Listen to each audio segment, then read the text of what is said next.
पाकिस्तान में तेजी से इल्हाद के बढ़ते हुए रुझान के खौफ से पाकिस्तानी हुकूमत ने मेरा चैनल ब्लॉक कर दिया है, जिसकी वजह से आप मेरी वीडियोस तो देख सकते हैं लेकिन चैनल नहीं।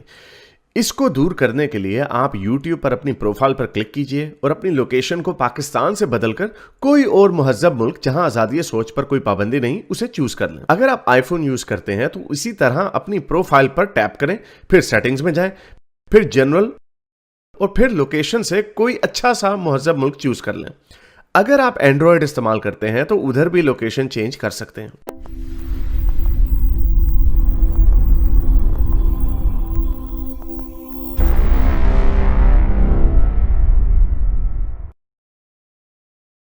ओह, सल्वाडोर आया, डाली आया हुआ। अच्छा, जी सल्वाडोर जी जी सर। डाली। सर एक तो ये जो भाई आए थे हमारे शिया भाई आए थे, वो किस्सा सुना रहे थे, सैयद। सैयद भाई। एक तो पहला ये क्वेश्चन है कि जब 1000 साल पहले साइरस द ग्रेट स्लेव्स को फ्री कर देता है तो वो अल्लाह से बेहतर ना होगा? वो 1000 साल पहले 500 बीसी में, 1100 years back to be precise, he frees a slave when he conquers. तो वो जब वो स्लेव फ्री कर सकता है जस्ट बाय एन ऑर्डर, तो फिर आपकी जो ये जो उस वक्त लोग बोलते हैं कि वो कि सब चीजें खत्म हो जाती और या इकोनॉमिक सिस्टम कोलैप्स हो जाता। मान लिया कि बाद में स्लेवरी आ गई, लेकिन उसने प्रेसिडेंस तो सेट कर दी थी 1000 साल पहले टू फ्री द स्लेव्स। तो इसके ऊपर इन लोगों की क्या राय है? स्टोइक भाई क्या कहते हैं इसके ऊपर? क्योंकि हिस्टोरिकली तो आपने फ्री स्लेव्स कर दिए थे, और उसके अलावा यहूदियों में भी 7 साल बाद आप स्लेव को फ्री कर देते हैं, मुसलमानों में तो ऐसा भी कोई चीज नहीं थी। तो आपकी क्या राय है इसके बारे में? नहीं, ये वाली चीज़ इस तरह 7 साल वाली नहीं है, लेकिन अगर कोई स्लेव चाहे अपने मालिक से अपनी प्राइस पे करके आज़ाद होना, तो ये वाली चीज़ है, ये इस्लाम में है। उसमें डायरेक्शन यही है कि उस जो मालिक है उसको कर लेना चाहिए उससे एग्रीमेंट पैसे देने का। उसमें कोई टाइमलाइन ऐसी नहीं है, लेकिन अगर वो नहीं करना चाहता या ऐसा कोई नहीं तो फिर कुछ नहीं है। बात आपकी ठीक है, हम तो कई बार ये बात कर चुके हैं कि अगर शराब को मुकम्मल तौर पे बैन कर सकते थे, अगर जुए को बैन कर सकते थे, अगर सूद को बैन कर सकते थे, तो ये चीज़ें सूद स्पेशली सूद और शराब, ये जुआ तो खैर नहीं, लेकिन सूद और शराब ये ज़्यादा रची बसी हुई थी उस सोसाइटी के अंदर बनिस्बत स्लेवरी के।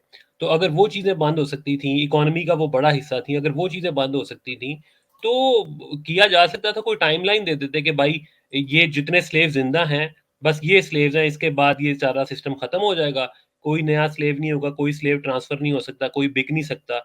अगर यही कह देते कि स्लेव्स की सिर्फ सेल परचेज पे पाबंदी लगा देते अगर सरीहन तौर पे, तो ये भी खत्म हो जाना था काम, जो जितने लोग थे, और नए स्लेव्स बनाने पे अगर बंद कर देते तो खत्म हो जाना था। बेशक वो ये ना करते कि जी जो आज भी हैं उनको भी छोड़ो, ठीक है जी, जो बन गए अभी तक बन गए, अब कोई नए नहीं बनेंगे और सेल परचेज कोई नहीं हो सकती, तो ऑटोमेटिकली फिर तो हम इनकी बात मानते कि हाँ उन्होंने एक ऐसा सिस्टम बना दिया था कि एकदम झटका जैसे नहीं। साइरस ने किया था। साइरस हाँ, ने जब बेबीलोन फतह किया था 500 बीसी में, या जब भी किया था, उसने आके कहा, उसने सेकुलरिज्म की बुनियाद रखी, उसने स्लेव्स को फ्री कर दिया। वो ऐसे लगता था, जब मैंने पहली दफा पढ़ा था, मुझे लग रहा था ये ऐसे कोई रोमांटिसाइजेशन है, ड्रामे ऐसे कैसे हो सकता। लेकिन साइरस द ग्रेट का, साइरस का सिलेंडर जो है इधर लंदन में मेरा हाल पड़ा हुआ है।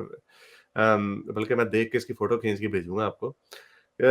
उसमें खैर वो जो लिखा होगा, हमें पढ़ा समझ तो नहीं आएगा, लेकिन उसके साथ लिखा हुआ होगा कि क्या इसके अंदर था।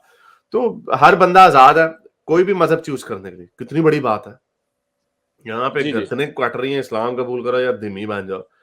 रसूल अल्लाह के आने से 1100 साल पहले वो बंदा जी कह जी रहा है कि अपनी मर्जी से कबूल करो, और जितने गुलाम है सबको आजाद कर दिया।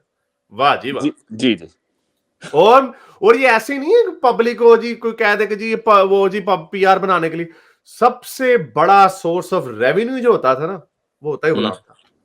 जी जी रोमन्स ने गुलामी की जो फायदे लिए उन्होंने, जिसकी वजह से ये स्पार्टकस वगैरह की पहली सर्वल वॉर, सेकंड और थर्ड सर्वल वॉर्स जो हुई, वो हुई इस वजह से थी क्योंकि जिधर जाते थे वहां से पहले उनको कहते थे कि भाई हमें ट्रिब्यूट दे दो, हमारा प्रोविंस का हिस्सा बन जाओ। नहीं बनना, जी मारे बंदे।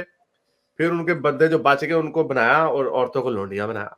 वो आके आपके, और वो सीजर वगैरह, जूलियस सीजर जब गॉल फतह किया तो उसकी वेल्थ, वो फाइनेंशियल क्राइसिस में था, मार्कस क्रासस, और उससे उन्होंने लोगों, अमीर अमीर लोगों से कर्जे पे चल रहा था क्योंकि आर्मी बनाना बड़ा मुश्किल होता। तो जी जब उसने गॉल फतह किया आके उसने स्लेवरों की गुलामों की उसने लाइन लगा दी।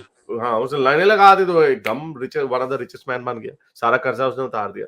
तो ये साइरस भी ये काम कर सकता था, तो लेकिन उसका ऑब्वियसली विजन था बड़ी। साइरस तो I respect him a lot.